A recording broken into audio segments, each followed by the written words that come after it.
हो सकता है ये कहानी कुछ लोगों ने पहले से सुनी हो, पर यह कहानी इतनी इफेक्टिव है कि अगर ये दूसरी बार भी आपने सुन ली तब भी आपके ऊपर असर करेगी। ये इतनी ज़बरदस्त कहानी मुझे लगती है कि इस कहानी को जितनी बार याद करते हैं उतनी बार मोटिवेशन आता है। पुराने समय की कहानी है।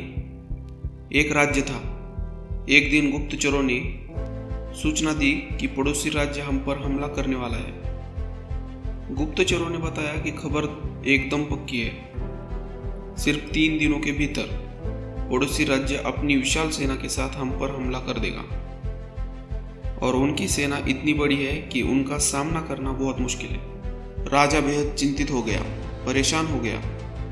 राजा ने तुरंत सभा बुलाई और सभी लोगों से सलाह मांगी कि अब हम लोगों का मरना तय है।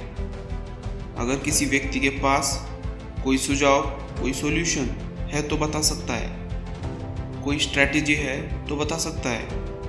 राजा के चतुर मंत्री ने कहा, अब जब जान पर बात आ गई है तो इसका एकमात्र उपाय है कि हमें आज ही, अभी ही, इसी वक्त पड़ोसी राज्य पर हमला कर देना चाहिए। राजा बोला, मंत्री जी, हमारी सेना बहुत छोटी है, हम उनका मुकाबला कैसे कर पाएंगे? मंत्री बोला, पड़ोसी राज्य अभी युद्ध के लिए तैयार नहीं है। अभी उस राज्य पर हमला कर दे तो वो संभल नहीं पाएंगे और हमारे जीतने की कुछ तो संभावना बनेगी। वैसे भी हम पर हमला होने वाला है। वो इतनी विशाल सेना है, हम यूं ही मरने वाले हैं। वो वैसे भी हमें 3 दिन बाद मारने वाले हैं, तो क्यों ना कुछ ना करने से हम ये कर सकते हैं। राजा को बात अच्छी लग गई। उसने तुरंत अपनी सेना को तैयार होने का आदेश दिया और उस राज्य के नागरिक भी सेना के साथ जुड़कर युद्ध में चले गए।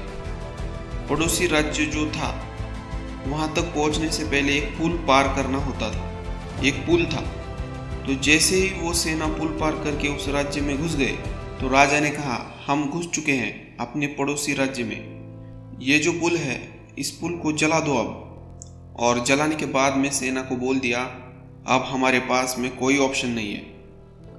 हमारे पास में सिर्फ लड़ने का ऑप्शन है। हमारे पास कोई प्लान बी नहीं है। हमारे पास सिर्फ प्लान ए है। हम या तो लड़ के जीत ले या फिर यहाँ पर ही मर जाए। हमारे पास में भागने का कोई ऑप्शन नहीं है। सभी सैनिक अपनी पूरी क्षमता के साथ में लड़े और पड़ोसी राज्य की बड़ी सेना को उन्होंने हरा दिया।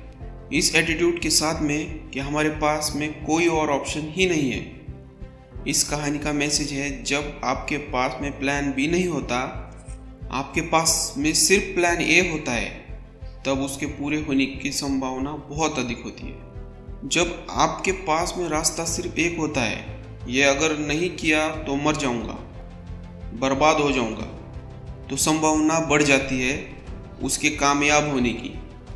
हर कामयाब इंसान का एक वक्त आता है जब उसको लगता है कि अब अगर मैंने कुछ नहीं किया तो बर्बाद हो जाऊंगा, और वो कर लेता है। तो आशा करता हूँ कि आपको ये इंस्पायरेशनल स्टोरी अच्छी लगी होगी। धन्यवाद।